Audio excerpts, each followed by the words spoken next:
Hoje, na classe de adultos, estudaremos a lição de número 8, que tem como título A Disciplina na Igreja. A igreja é um organismo e uma organização. E, como tal, apresentamos já algumas de suas características, como, por exemplo, a sua estrutura, a sua organização ministerial. Hoje vamos falar sobre a necessidade da disciplina. Nas próximas aulas, tocaremos em assuntos como o cumprimento das ordenanças, o culto e a pregação. Como organismo, a igreja ela é perpétua, ela é invisível, ela é santa, imaculada. Agora, como organização, a igreja ela tem as suas limitações. Ela terá um ponto final como organização. Ela é visível e ela é falha. Isso mesmo, meus irmãos, a igreja é falha. Não existe igreja militante perfeita. A igreja perfeita é a igreja triunfante. São os salvos que já estão com Cristo. Mas nós que nos reunimos aqui, nós que adoramos a Deus no templo, nos reunimos na coletividade, formamos a igreja, somos imperfeitos. João, ele disse que se dissermos que não temos pecado, já estamos pecando, estamos mentindo, porque a nossa perfeição, o nosso estado de perfeição só se dará no ato do arrebatamento, quando Cristo vier buscar a sua igreja. Mas algumas pessoas pensam que a igreja tem que ser perfeita. A igreja não é perfeita porque eu faço parte dela. A sua igreja, ela não é perfeita porque você faz parte dela. Se você encontrar alguma igreja perfeita, alguma denominação perfeita, saia dela para você não estragar. Irmão Murilo, o que é que você está querendo dizer com isso? Eu estou mostrando a necessidade da disciplina. Sabe por que a disciplina ela é uma realidade? Porque eu preciso aprender, porque eu preciso crescer, porque o Senhor precisa me orientar você. A disciplina ela deve ser uma realidade, ela deve ser aplicada na igreja local. E eu me arrisco até a dizer que a disciplina é uma das marcas que testificam a respeito da veracidade de uma igreja local. Os nossos objetivos hoje são, em primeiro lugar, mostrar a necessidade de disciplina na igreja. Ela é necessária. Em segundo lugar, destacar que a disciplina tem como propósito preservar a honra cristã e repelir a prática do pecado. E, por fim, apresentar as diferentes formas de disciplinas elencadas na Bíblia. Tudo isso nós veremos, nos pontos e subpontos desta lição. O nosso texto áureo nos diz o seguinte: e já vos esquecestes da exortação que argumenta convosco como filhos?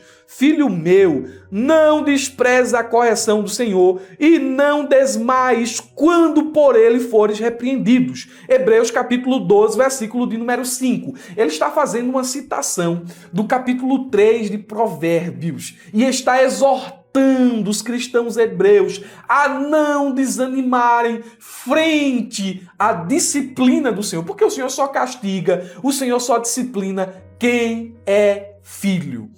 Isso aqui é o contexto da carta aos Hebreus. Olha o que diz a Bíblia Viva. Nós temos aqui uma comparação de traduções, mas também o contexto imediato dessa passagem. O texto diz: e já se esqueceram completamente as palavras animadoras que Deus falou a vocês, que são filhos dele? Ele disse: meu filho, não fique irado quando o Senhor castigar você. Não fique desanimado quando Ele tem que lhe mostrar em que você está errado. Quando Ele castiga você, isso prova que Ele o ama. Quando Ele o açoita, isso prova que você é verdadeiramente filho dele. Permitam, olha só, permitam que Deus eduque vocês, pois Ele está fazendo o que qualquer pai amoroso faz com os seus filhos. Pois quem já ouviu falar de um filho que nunca foi corrigido? Se Deus não castiga quando é preciso, como outros pais castigam seus filhos, então isso significa que, afinal de contas, vocês não são realmente filhos de Deus e que vocês, na verdade, não pertencem à sua família. Olha, irmãos, a necessidade, ela é vital. A disciplina, digo, ela é vital para aqueles que precisam ter os músculos da alma tonificados.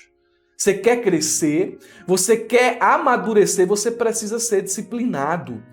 Quando Deus ele aplica a disciplina, né? Quando a mão de um pai pesa sobre o filho, naquele momento ali, quem vai gostar da disciplina? Nem o pai gosta, nem o filho gosta. Não gosta, irmão. Ninguém gosta de disciplinar o filho. Você quer pai, você quer mãe, você não gosta de disciplinar seu filho. Bom seria se não precisasse, mas já que seu filho precisa de correção, como pai amoroso, você tem que fazer isso. É um sinal de que você ama seu filho. Olha, irmãos, eu fui uma criança muito imperativa. Na adolescência, ali na infância, aprontei bastante e apanhei um bocado. Apanhei tanto que lá em casa tinha um cinturão que se chamava Teobaldo. Ele ficava assim pendurado no torno, cinturãozão de couro. E quando o pai e mãe diziam, vou pegar Teobaldo, eu já sabia que o couro ia comer. Hoje isso é motivo de processo, né? Eu vou denunciar você ao conselho tutelar. Naquela época não tinha isso não. Era Teobaldo nos couro, era cipó de mameleiro nos couro, era sandália havaiana nas costas, nas pernas, apanhava mesmo. E eu ficava brabo quando isso acontecia. Como eu detestava apanhar. Mas hoje, né, vivendo a minha vida adulta, hoje, eu olho para trás e agradeço a Deus pelos pais que tive, pelas pisas que levei. Se hoje eu sou um cidadão, não estou falando nem de crente, se hoje eu sou um cidadão de bem, é porque meu pai e minha mãe aplicaram a disciplina quando necessário. Eu cresci, eu amadureci. Hoje eu sei o que é certo e o que é errado, porque meu pai e minha mãe me ensinaram. Deus corrige seus filhos. Não é para espancar, não é para matar, é para ver você bem. A disciplina, ela é necessária. Ela é um sinal que somos filhos de Deus. Não é? Ela é uma garantia do cuidado amoroso de Deus por nós.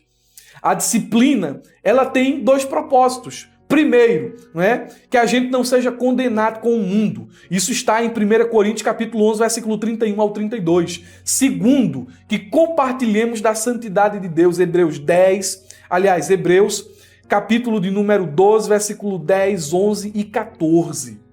A disciplina, ela é necessária. E quando estamos sendo disciplinados pelo Senhor, duas reações são possíveis. Primeiro, aceitar a disciplina como filho, se submeter e aprender. Ou segundo, se rebelar.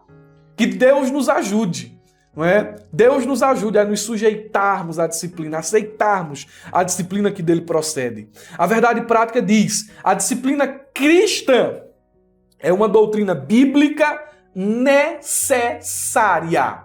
A disciplina cristã é uma doutrina bíblica necessária, pois permite ao crente refletir o caráter de Cristo.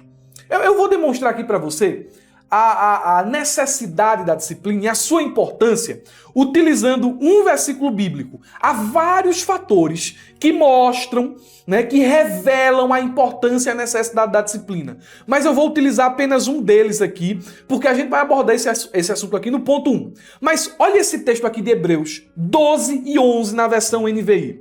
Nenhuma disciplina parece ser motivo de alegria no momento. E não parece mesmo não. Mas sim de tristeza.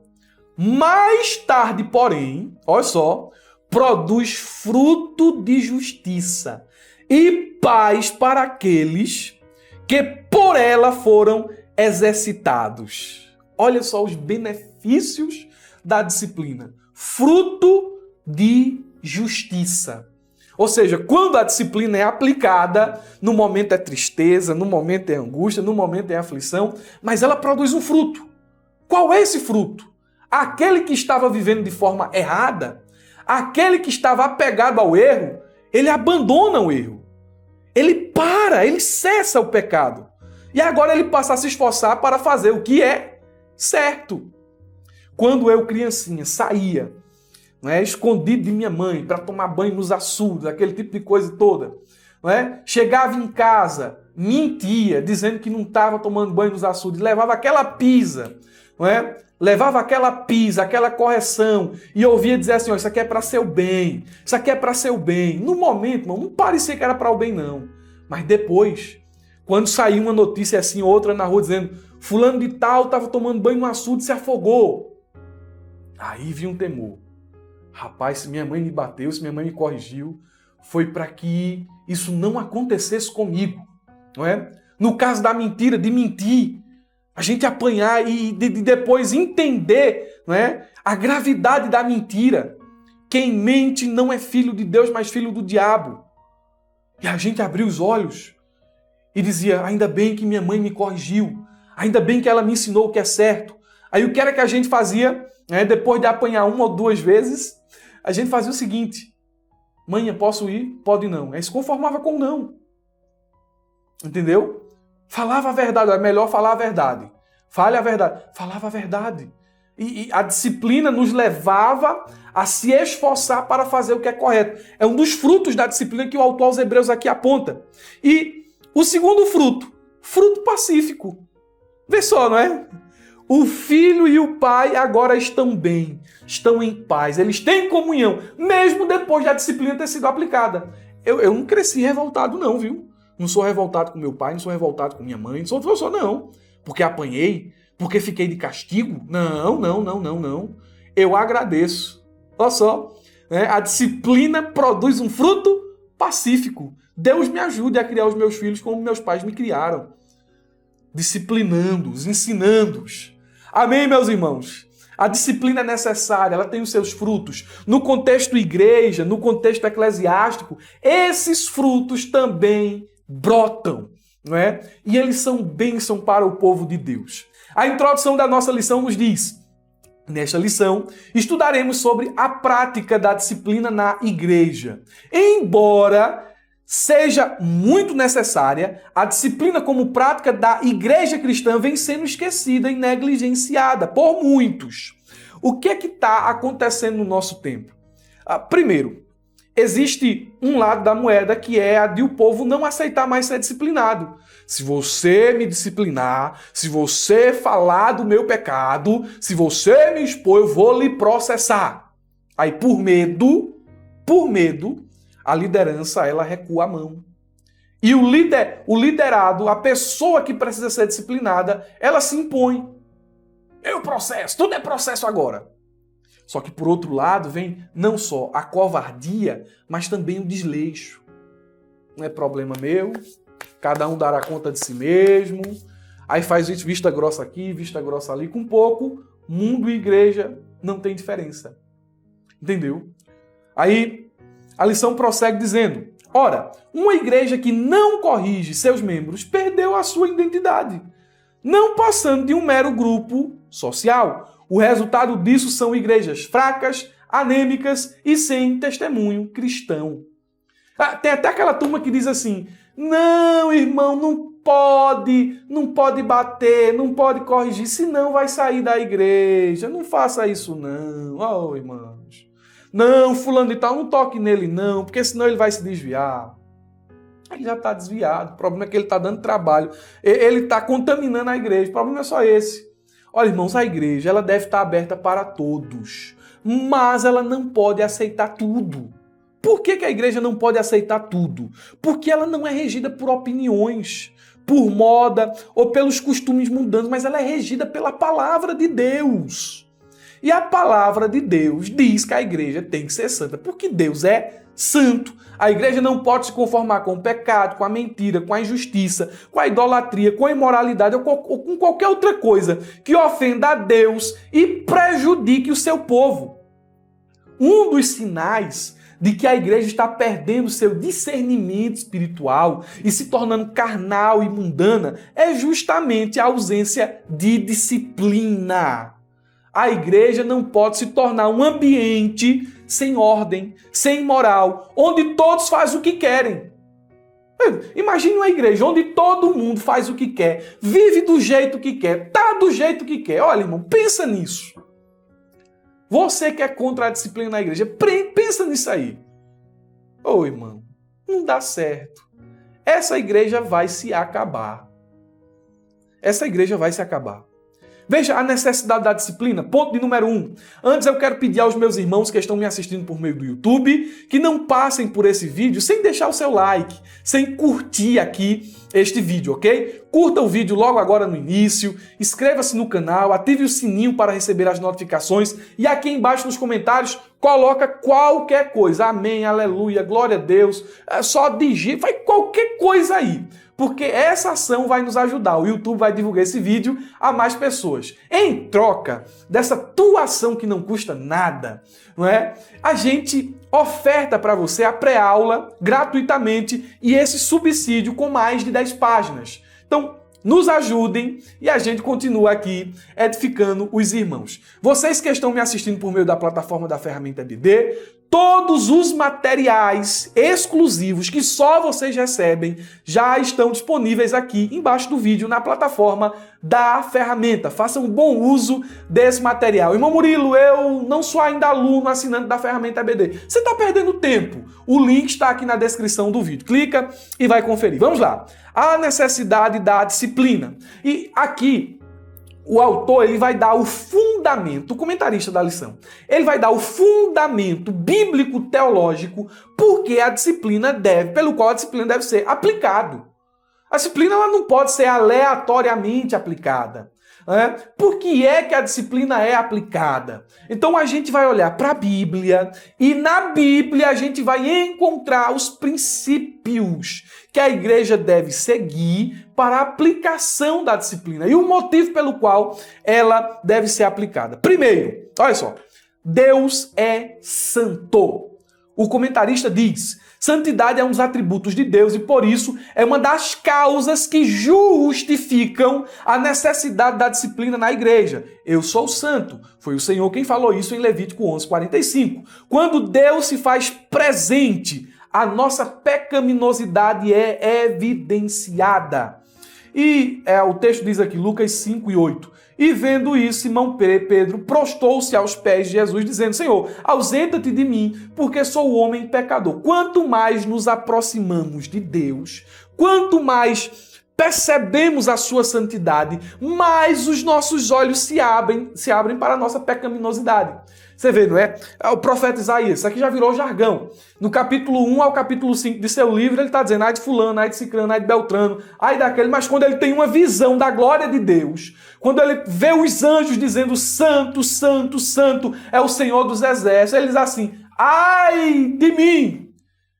Ai de mim, meus lábios estão impuros e eu habito no meio de um povo de impuros lábios. Ai de mim! Então, quanto mais nós nos aproximamos de Deus, mais enxergamos a nossa pecaminosidade. A santidade de Deus, ela implica em que ele é separado do pecado e se dedica a buscar a sua honra. Essa definição aqui do Wayne Grudem, ela contém ao mesmo tempo uma qualidade relacional, ou seja, como é que Deus se relaciona com o pecado? Completamente separado dele. Então Deus não tem nenhuma relação com o pecado. E temos também uma qualidade moral, né? A separação é do pecado, é do mal. Deus não tem nenhuma ligação com o mal, ele é santo. A santidade de Deus, ela fornece o padrão que seu povo deve imitar. Ele ordena lá em 1 de Pedro 1:6, sede santos. Por que vocês precisam ser santos? Porque eu, o Senhor, vosso Deus, sou santo. Os crentes da nova aliança, eles devem buscar a santificação. Olha o que o autor aos Hebreus escreveu, capítulo 12, versículo 14. Buscai, pois, a santificação, sem a qual ninguém verá o Senhor. A gente precisa buscar a santificação. E um dos meios de santificação é a disciplina. Hebreus 12:10 diz que a disciplina é aplicada a nós para que possamos participar de sua santidade. Oh, irmãos, que coisa maravilhosa. Não é? Isso aqui justifica a aplicação da disciplina. Deus é santo. Aí, em segundo lugar, ele diz aí, subponto 2, a igreja é santa. Olha o que o comentarista escreve: Deus é santo e a igreja também deve ser santa. Citação novamente de 1 de Pedro 1,16. Sede santos porque eu sou santo. O Senhor é santo. A santidade de Deus é parte de sua natureza. 1 de João 1:5 diz que Deus é luz e nele não há treva nenhuma. Nós servimos a um Deus santo e, portanto, precisamos ser santos. Ser santificado, escute, significa basicamente ser separado para uso e prazer exclusivo de Deus. O crente santo, a igreja santa, é a igreja que se aparta do mal, que se aparta do pecado e é agora inteiramente consagrada a Deus. E nós devemos ser santos em toda a nossa maneira de viver. Esse negócio de dividir a nossa vida em secular, isso aqui é a minha vida secular, isso aqui é a minha vida cristã, isso aqui é a minha vida de igreja. Não, irmãos, para o crente santo, não existe vida secular. Meu trabalho secular. Sim, por que secular?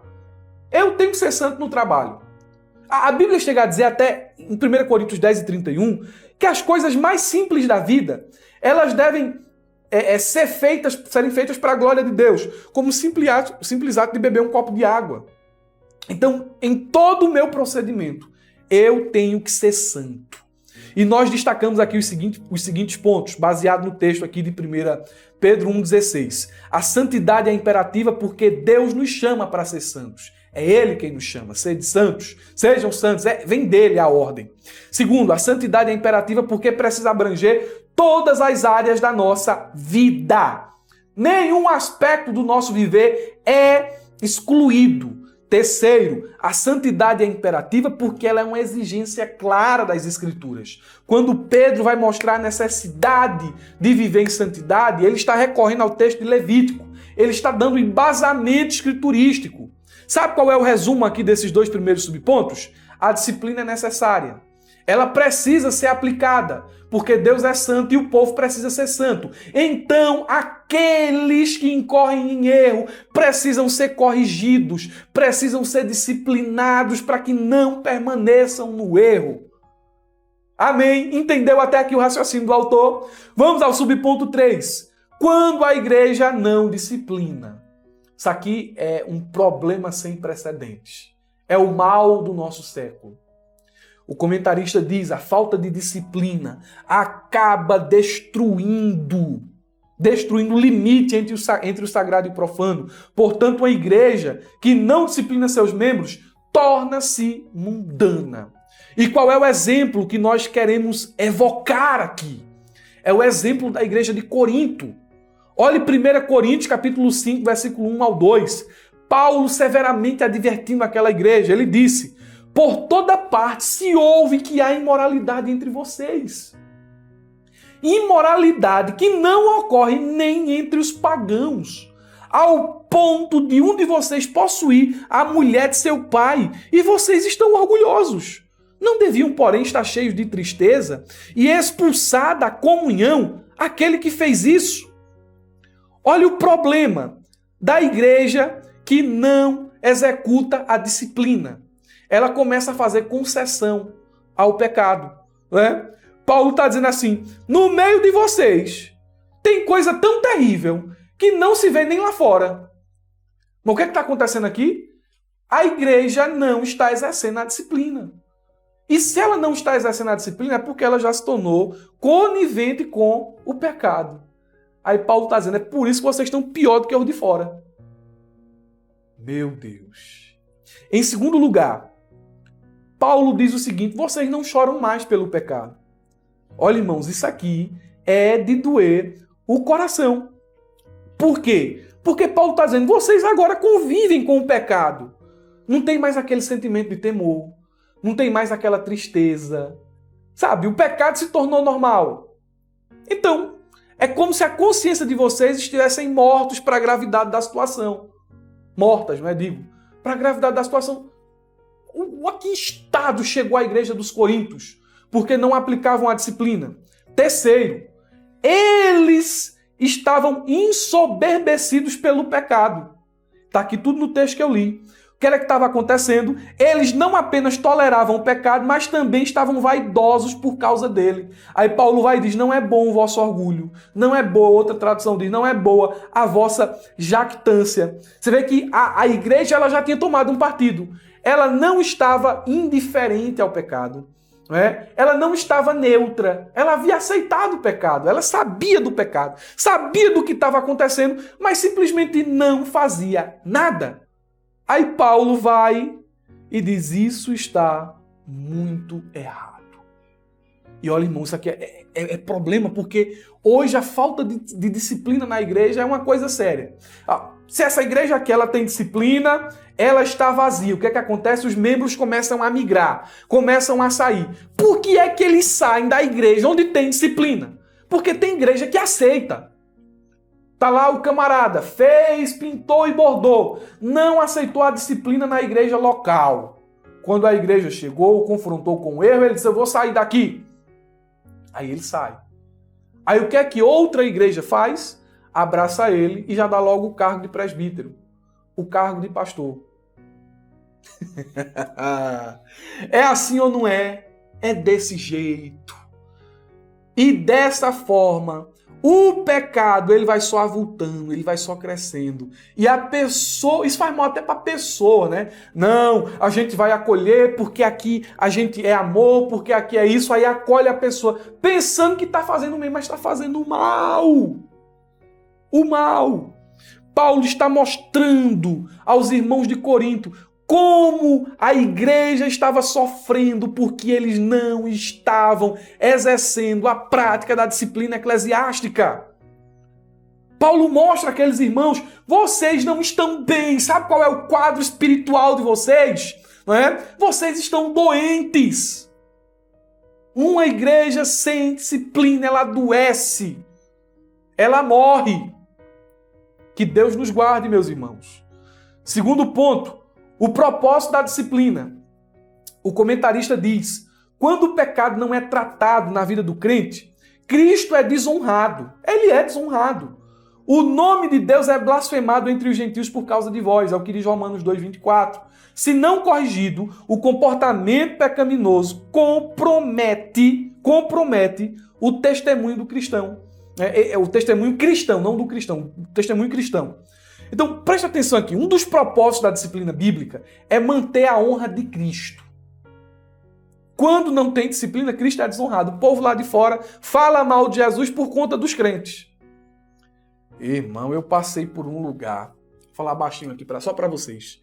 Eu passei por um lugar onde o povo não crente, eles não visitavam a igreja. Sabe por que eles não visitavam a igreja? Por causa dos crentes.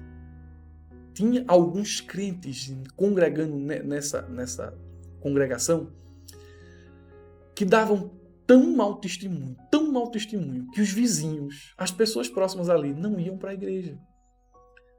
Vê, irmão, que problema, não é? Que problema. Aí você vou para a igreja de fulano, porque lá, meu amigo, se eu for para ser crente que nem aquele ali, que nem aquela ali, Deus me livre. Como eu escuto nessa igreja, se esse povo é de lá? Olha, irmãos, quando não há disciplina, Cristo é desonrado. A igreja sofre.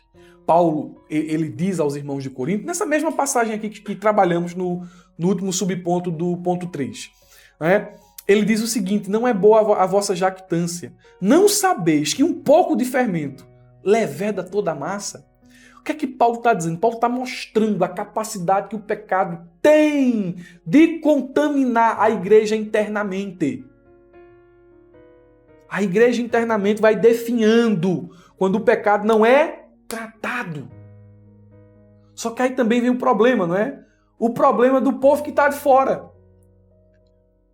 Porque a igreja está definhando internamente, mas externamente ela perde a sua característica de igreja. É por isso que a disciplina precisa ser aplicada. Porque Cristo precisa ser honrado. A igreja é santa. Um dos maiores perigos da igreja contemporânea, eu escrevi, é enfrentar a sua inconsistência no testemunho. Por que a igreja hoje está sendo desacreditada? Porque a gente está dando palanque para gente ímpia, gente em conversa.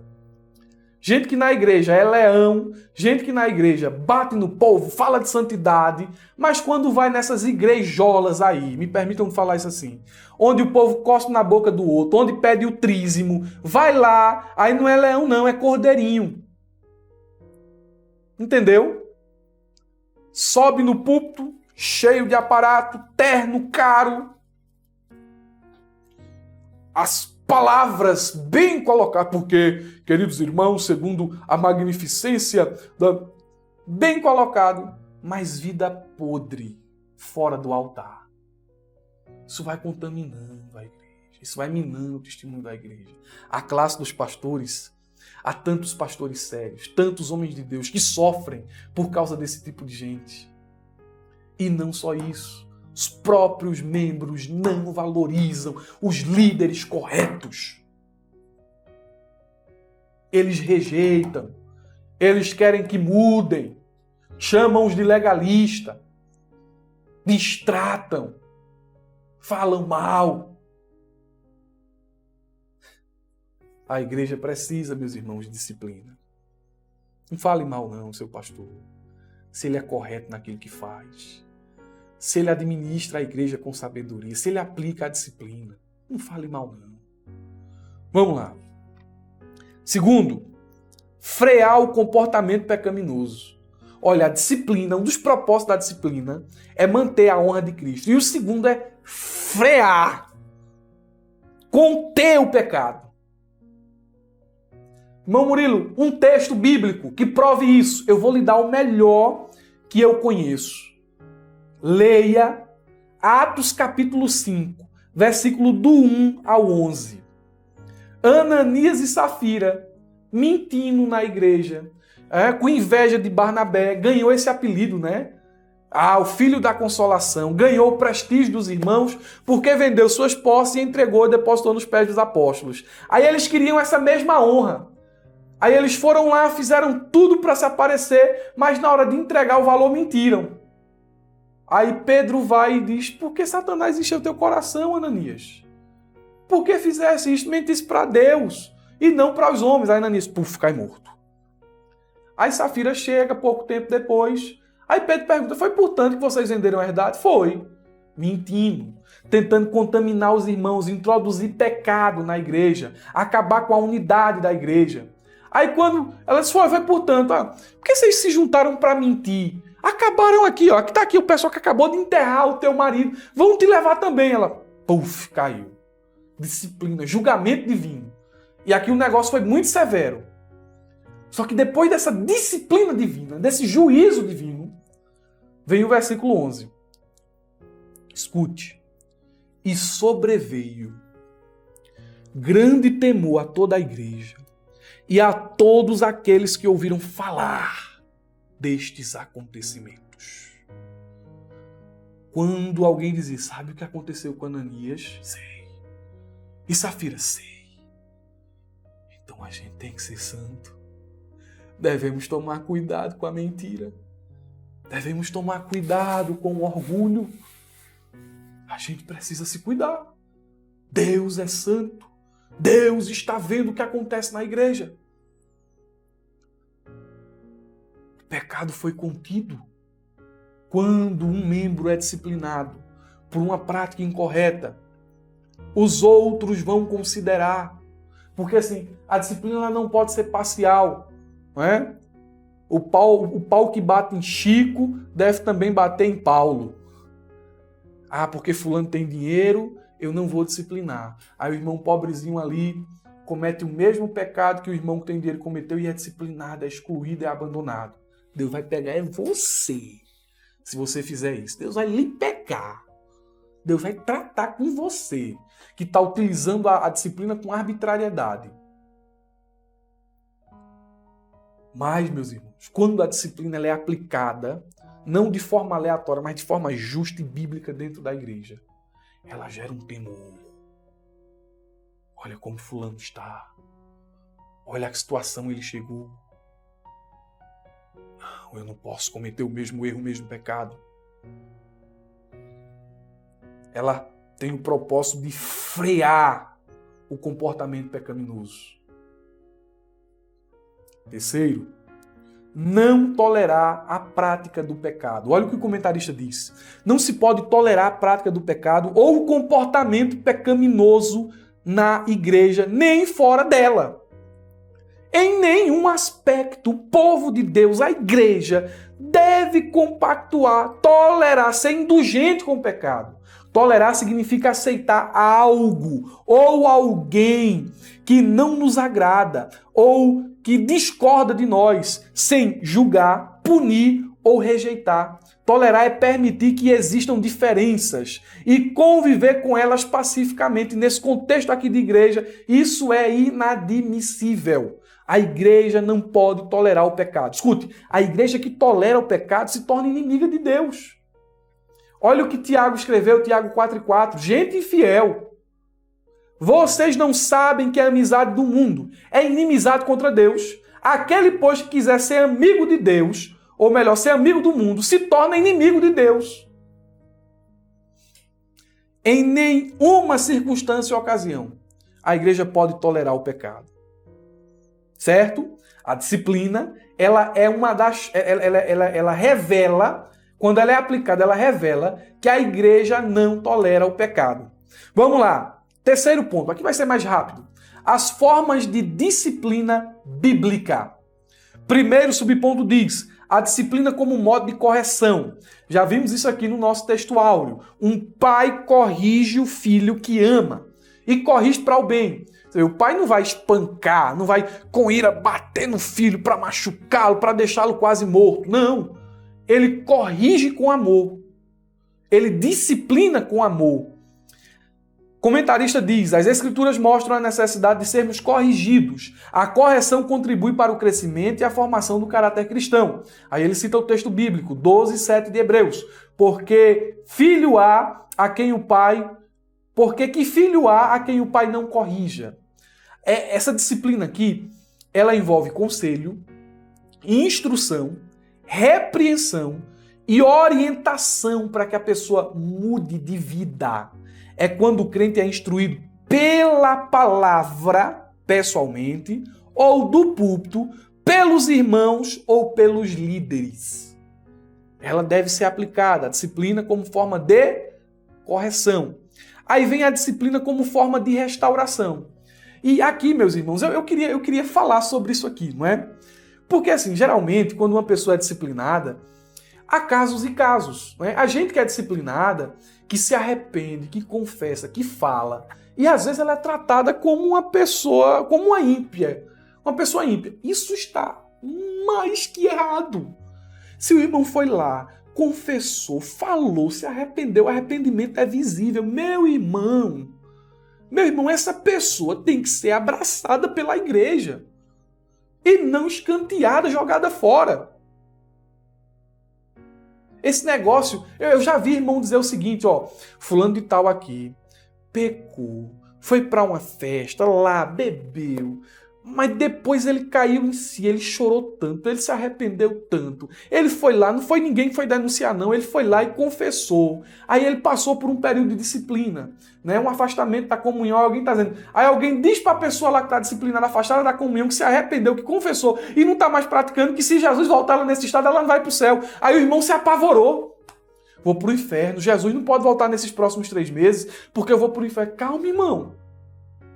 O senhor não se arrependeu. Você está passando por um processo de disciplina eclesiástica. Mas se há verdadeiro arrependimento, o senhor não vai ficar não se Jesus voltar. O senhor ficaria se o senhor tivesse em pecado, cometendo pecado. Mas o senhor aceitou a disciplina. Como filho, o senhor se sujeitou. Esse tipo de gente tem que ser abraçada, acolhida, ajudada. Paulo, ele excluiu um irmão. O irmão se endureceu. Não é? Aquele caso que a gente falou lá de 1 Coríntios capítulo 5. O irmão se endureceu, não deu o braço a torcer. Foi lá e Paulo disse, excluam esse homem. Chegou até a dizer, entreguem ele a Satanás. Só que algum tempo depois ele escreve a segunda carta. E tudo me leva a crer que no capítulo 2, versículos 5 ao 8, ele está falando desse irmão. Quando ele convoca esse irmão, ele convoca a igreja para que vá em busca desse irmão e restaure ele, porque o irmão estava arrependido. O irmão arrependido precisava ser restaurado. A igreja, de fato, precisava perdoar o irmão. Porque às vezes o que é que acontece? Quando uma pessoa é disciplinada, Deus perdoa, mas a igreja não quer perdoar. Acaba com isso, irmão. Acaba com isso. Para de se alegrar na desgraça dos outros. Para de se alegrar com a disciplina do irmão. Se ele se arrependeu, ele precisa ser restaurado. Paulo diz isso no capítulo 2, versículos 5 ao 11 de 2 Coríntios. Escute essa demonstração aqui. Assim como é perigoso para uma congregação ser omissa na aplicação da disciplina quando esta é necessária, também é perigoso não exercitar o perdão quando há arrependimento sincero. Porque quando a igreja ela não aplica a disciplina, Satanás vai lá e acaba com o testemunho cristão dessa igreja. Agora, quando a igreja aplica a disciplina, mas é severa demais com aquele que de fato se arrependeu e se demora a restaurar o irmão, o que é que acontece? Satanás vai lá e mata aquele irmão com tristeza sem medida. Então a gente, com muita sabedoria, precisa aplicar a disciplina. Porque o propósito da disciplina não é matar, mas é restaurar o que incorreu em erro. Você pode dizer amém? É assim ou não é? Nós precisamos ter sentimento. A igreja, quando aplicar a disciplina, tem que ser com amor e não com ódio. Certo? Terceiro tipo de disciplina. A disciplina como modo de exclusão. Então a gente já falou aqui sobre correção, restauração, mas eu creio nisso aqui também. Tem gente que precisa ser excluída, cortada da comunhão. O comentarista diz, esse tipo de disciplina é também conhecido como cirurgia. Se o dedo é que ele começa a gangrenar, ele começa a apodrecer, o que é que eu tenho que fazer? Eu tenho que cortar o dedo, porque se eu não cortar esse dedo aqui, eu vou perder os outros 4. Eu vou perder a mão. Corro o risco de perder a vida. De se espalhar por todo o corpo. Então, a exclusão, ela acontece na igreja. Tem que acontecer em casos específicos. Quando esse tipo de disciplina deve acontecer? 1 Coríntios 5, 9 ao 13 diz o seguinte: já em carta vos escrevi que não vos associeis com os impuros. Refiro-me com isto não propriamente aos impuros deste mundo, ou avarentos, ou roubadores, ou idólatras, pois neste caso teríeis que sair do mundo. Mas agora vos escrevo que não vos associeis com alguém, escute, que dizendo-se irmão, foi impuro, ou avarento, ou idólatra, ou maldizente, ou beberrão, ou roubador, com esse tal, nem ainda mais com mais, não tenhas comunhão com ele. Pois com que direito havereis de julgar os de fora? Não julgais vós os de dentro? Os de fora, porém, Deus os julgará. Expulsai, pois, de entre vós o malfeitor. Gente que está na igreja, mas vive abertamente uma vida de pecado. Não é aquela pessoa que pecou, confessou e errou, não. É aquela pessoa que está lá na igreja, mas está com 2, 3 mulheres. É aquela pessoa que está na igreja, mas vive uma vida de festa, uma vida mundana, e quer estar participando da ceia, participando dos conjuntos, cantando, pregando, orando. Não! Se essa pessoa, ela não se submete à admoestação, à correção e à disciplina da igreja, ela não aceita, ela não muda, ela tem que ser expulsa. Escute, expulsar aqui, excluir, não significa proibir a pessoa de colocar o pé na igreja, mas de deixar de reconhecê-la, de reconhecê-la como parte do corpo de Cristo. Ela está cortada da comunhão. Ela não pode ter oportunidade, ela não pode cantar, ela não pode pregar, ela não pode participar da ceia.